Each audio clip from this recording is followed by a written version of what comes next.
Et comment ça va? Après une nuit de passion, Gillian prend congé de son petit ami Spencer, un astronaute qui part en mission spatiale. Le lendemain, Gillian assiste au lancement de la fusée et remarque que les fenêtres tremblent. Un peu plus tard, Gillian donne son cours lorsqu'elle est soudainement interrompue par un appel de la NASA. Ils la connectent à la fusée pour que Gillian et Spencer puissent échanger quelques mots. Après le travail, Gillian commence à préparer le dîner chez elle avec sa sœur Nan. Soudain, elle se coupe accidentellement le doigt en voyant aux nouvelles que la fusée a eu un accident. À ce moment-là, un employé de la NASA nommé Reese arrive pour la chercher, lui expliquant que personne ne sait si les astronautes sont vivants. À la NASA, Gillian serre dans ses bras Natalie, la femme de l'autre astronaute de la mission de Spencer. Bientôt, il est confirmé que les astronautes sont vivants et la NASA est en train de les ramener. Apparemment, ils faisaient des réparations à l'extérieur de la fusée lorsqu'il y a eu une explosion et ont perdu le contact pendant 2 minutes. Les astronautes sont restés dérivants derrière le vaisseau pendant quelques instants, jusqu'à ce que la NASA retourne le vaisseau de 180 degrés pour les sauver. Sur un grand écran, ils diffusent l'atterrissage du vaisseau pour confirmer que les hommes vont bien. Plus tard, à l'hôpital, Gillian observe son mari inconscient pendant que le médecin confirme que ses signes vitaux sont normaux et qu'il n'a pas subi de dommages cérébraux, mais qu'ils ne peuvent que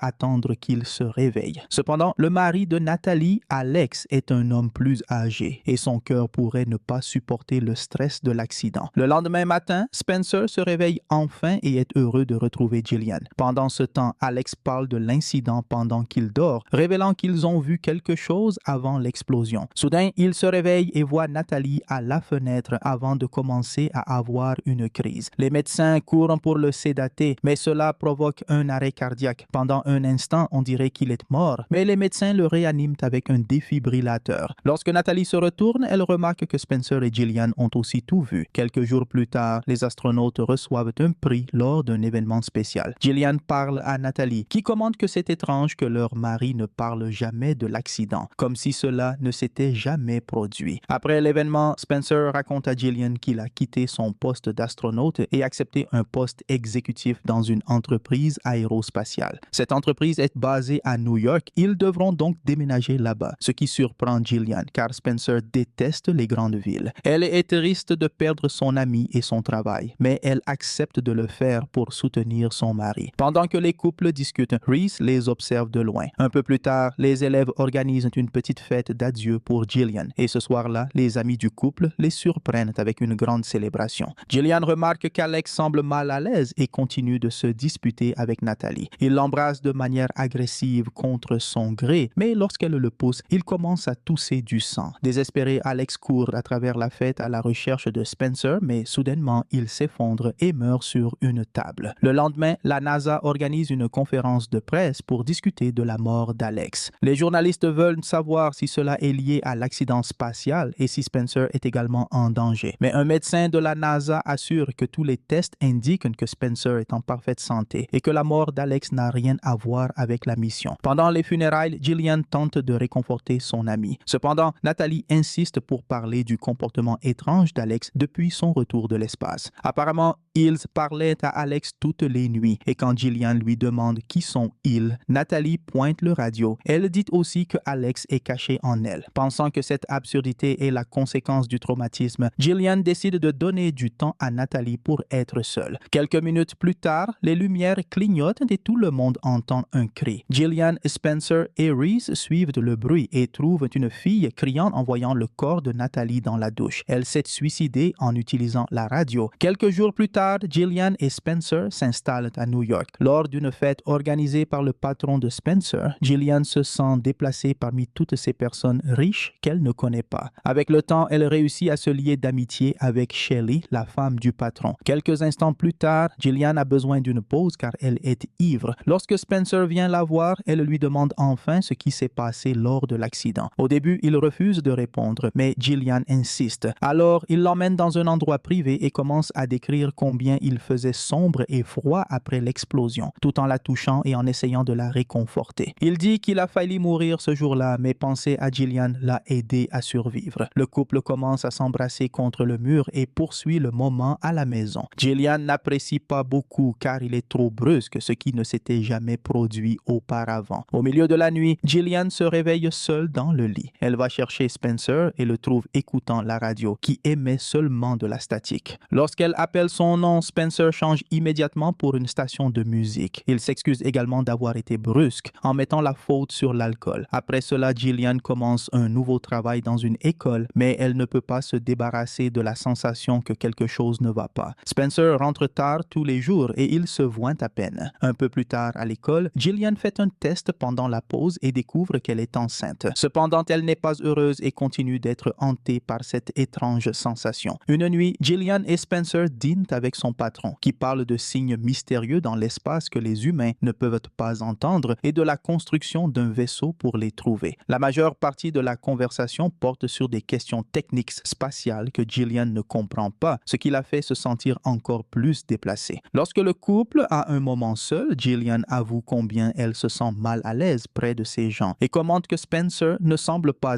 être lui-même lorsqu'il parle des affaires. Il lui demande si elle cache quelque chose. Alors, elle lui dit finalement qu'elle est enceinte et Spencer est très heureux. Le lendemain, ils vont chez un obstétricien et sont surpris d'apprendre qu'ils attendent des jumeaux. Lorsque Gillian a un moment seul avec le médecin, elle lui avoue qu'après la mort de ses parents, elle avait des hallucinations avec les corps de ses proches décédés et parfois même avec le sien. Avec le temps, elle a suivi un traitement et s'est améliorée, mais elle craint que la grossesse ne ravive cela. Le médecin la rassure en disant que tout ira bien tant qu'elle aura des gens pour la soutenir. Cette nuit-là, Gillian rêve de la mort de Natalie, mais voit son propre corps dans la douche. Spencer la réveille et la réconforte en lui donnant un bain. Il lui dit que les jumeaux seront aussi beaux que leur mère et pilotes comme leur père. À partir de ce moment, Gillian commence à assister à des réunions d'un groupe de soutien pour les femmes enceintes de jumeaux. Toutes mentionnent comment leurs maris ne font aucun effort pour comprendre ce qu'elles traversent. Chez elle, Gillian vérifie fréquemment la radio pour s'assurer qu'elle diffuse de la musique et non de la statique, ce qui la rassure. Quelques mois plus tard, dans un magasin pour bébés, Gillian est abordée par un Reese très nerveux. Il explique qu'il a analysé les fichiers de Spencer et a remarqué quelques particularités, comme le fait que sa signature est changée et que les chiffres des nouveaux examens médicaux ne correspondent pas à ceux d'avant le voyage. Gillian lui demande si la NASA l'a envoyé et Reese finit par admettre qu'il a été licencié car l'entreprise pensait qu'il avait perdu la tête. Effrayée, Gillian tente de s'éloigner de Reese, mais il la suit et révèle que Natalie était enceinte lorsqu'elle est morte. Maintenant qu'il a l'attention de Gillian, Reese continue de parler. Les combinaisons de Spencer et Alex devaient avoir des enregistreurs, mais ces 2 minutes sont en silence, sans compter qu'ils avaient été formés pour gérer des explosions. Quelque chose s'est passé que les astronautes n'étaient pas prêts à affronter. Reese demande à Gillian si elle est sûre que Spencer est vraiment son ancien mari et lui remet une cassette. Le moment est interrompu par un policier qui maintient Reese tandis que Gillian s'enfuit. Chez elle, Gillian écoute l'enregistrement qui se termine lorsque Alex et Spencer voient quelque chose se diriger vers eux. Effrayée, Gillian détruit la cassette et la jette à la poubelle. Un peu plus tard, Nan rend visite à Gillian et écoute ce qui s'est passé. Nan pense qu'elle devrait tout dire à Spencer pour qu'il contacte la NASA, mais Gillian lui demande de garder le secret. Cette nuit-là, Spencer et les sœurs vont au restaurant, mais Gillian ne se sent pas bien et Spencer accepte de rentrer à la maison. Plus tard, dans l'appartement, Gillian n'arrive pas à dormir. Elle parle avec Spencer et découvre que Nan est sortie seule s'amuser. Mais elle ne se souvient pas de la dernière fois où elle a passé un moment spécial avec Spencer. Lorsque Gillian lui demande s'il pense à Alex et Natalie, Spencer insiste sur le fait qu'ils doivent laisser le passé derrière eux et avancer pour être heureux. Le lendemain, Gillian appelle Reese pour demander plus de détails et découvre que Natalie attendait aussi des jumeaux. Gillian fait une crise en expliquant qu'elle ne sait pas si le père des bébés est l'ancien Spencer ou le nouveau. Reese ne veut pas parler trop longtemps au téléphone, alors ils conviennent de se rencontrer. Lorsque Gillian sort de la station de métro, elle est choquée de voir Spencer s'approcher de Reese et doit se cacher. Les hommes discutent un moment et Spencer traîne Reese dans le café le plus proche. Reese parvient à faire tomber son sac pour Gillian, mais avant qu'elle ne puisse le saisir, Spencer le prend en premier. Ensuite, Gillian rentre chez elle et se dispute avec Nan, l'accusant d'avoir raconté à Spencer ce qui s'est passé avec Reese. Nan jure qu'elle ne l'a pas fait et quitte l'appartement en colère. Furieuse, Gillian jette un verre sur la radio. Elle tente alors d'appeler l'hôtel où Reese est censé être, mais la réceptionniste lui dit que la chambre est vide. Lors de son prochain jour de travail, Gillian trouve une lettre de Reese avec la clé d'un dépôt, lui demandant de faire attention station. Après le travail, Gillian se rend au dépôt et trouve plusieurs coupures de journaux sur Spencer. Il y a aussi des photos prises par Reese pendant qu'il suivait Spencer dans la ville et une cassette portant son nom. Lorsqu'elle prend la cassette, l'électricité se coupe et elle commence à entendre quelqu'un courir dans les couloirs. Effrayée, Gillian commence à chercher désespérément la sortie et crie en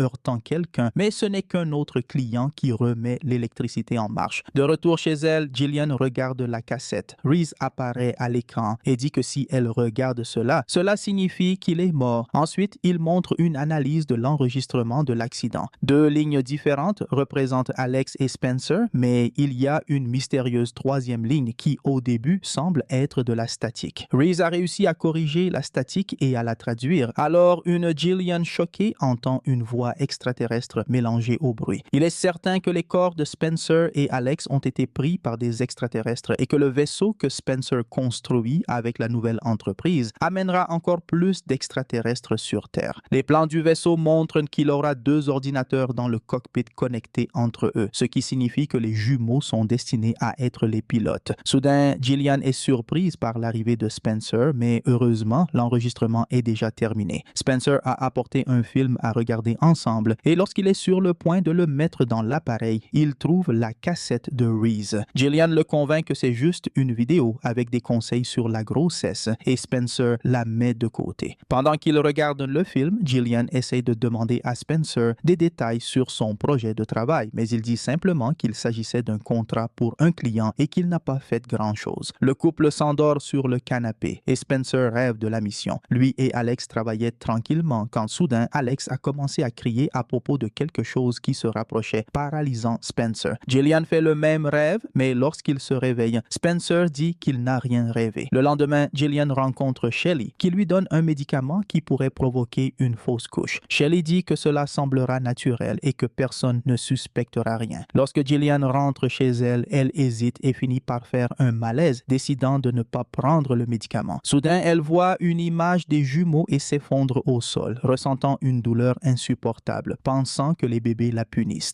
Alors qu'elle crache du sang, Spencer arrive et lui demande ce qu'elle comptait faire avec les bébés, lui faisant réaliser que les jumeaux se sont communiqués avec lui. Gillian essaie d'expliquer qu'elle ne comptait rien faire, mais Spencer lui donne une gifle. Terrifiée, Gillian tente de fuir, mais Spencer bloque son chemin, suppliant qu'elle parle de cela. À ce moment, elle ressent une autre douleur forte dans le ventre, si intense qu'elle tombe dans les escaliers. Un moment plus tard, Gillian se réveille dans une salle d'opération et voit Spencer un instant avant de se rendormir. La prochaine fois qu'elle se réveille, elle est dans une chambre d'hôpital et Spencer lui dit de se taire. Les bébés vont bien, donc pour l'instant, ils vont oublier les médicaments abortifs. Plus tard, lorsque Nan vient lui rendre visite, Gillian essaie de lui dire que quelque chose ne va pas et que Spencer est en elle, mais elle s'endort au milieu de la conversation. Cette nuit-là, Spencer rappelle à Gillian que si les médecins entendent parler de ses pensées sombres, ils vont l'interner. Il continue de caresser son ventre en disant qu'il est là parce qu'ils ne font qu'un. Plus tard, chez eux, Nan trouve Spencer en train de fouiller dans le sac de Reese et commence à suspecter, mais il l'attaque. Pendant que Nan crie de douleur, Gillian entend et descend en courant, trouvant sa sœur morte au sol. Cependant, à ce moment-là, elle se réveille à l'hôpital. Pensant que le cauchemar était un présage, Gillian fuit l'hôpital avant que Spencer n'arrive. Elle prend un taxi, mais pense qu'une autre voiture la suit, alors elle court et prend le métro. Pendant le trajet, elle continue d'avoir des visions de tout ce qui s'est passé. Lorsque Gillian sort de la station, elle trouve Spencer qui l'attend et commence à courir. Spencer la suit immédiatement jusqu'à chez elle, mais elle s'assure de monter dans l'ascenseur seule. Il entre dans l'ascenseur à côté et Gillian est terrifiée car elle peut le sentir à travers les murs. Lorsqu'elle arrive à l'appartement, elle bloque la porte avec des meubles et vérifie chaque pièce, mais ne trouve Nan nulle part. Spencer pousse la porte jusqu'à ce qu'il réussisse à entrer et trouve Gillian en train de plonger la radio dans l'eau pour tenter de se suicider. Il crie après elle, essayant de la faire changer d'avis, mais il a peur de s'approcher à cause de l'eau sur le sol. À ce moment-là, Gillian remarque de petites blessures sur la main de Spencer et se souvient que Nan a essayé de se défendre dans sa vision, ce qui confirme qu'il a tué sa sœur. Lorsqu'elle le confronte, l'homme admet enfin avoir tué le véritable Spencer et Nan avant d'annoncer qu'il vit dans le ventre de Gillian.